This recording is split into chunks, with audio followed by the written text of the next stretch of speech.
So there are rules and regulations of how we should behave with one another, and yet we are not able to follow them.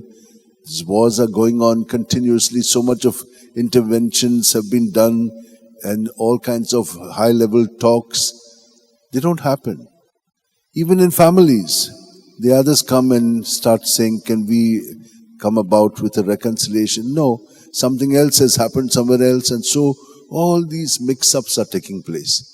But remember, this would not have happened had we to remain more firm with what has already happened to us. We are set free from these sins, from this evil. How to deal with that? That is an important thing.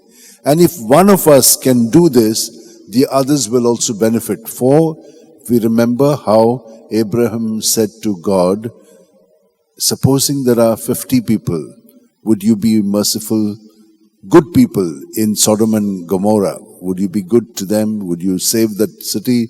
Say yes. Supposing if 20, yes, he said. 10, of course. So if we, those of us who conscientiously follow the ways of the Lord, then this is beneficial for others. Do you know that little flower, Teresa of Child Jesus from Lisieux? She was only 24 years old when she died. She was only 9 years in the congregation. But she lived every moment offering it as a little flower, the sacrifices she did for the salvation of souls.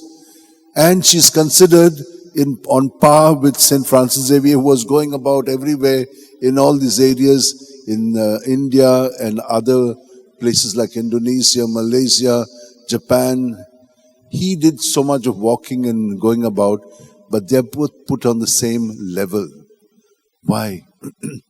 Because all deeds done in the Lord, wherever you may be, they are equally very, very important. But done in the Lord.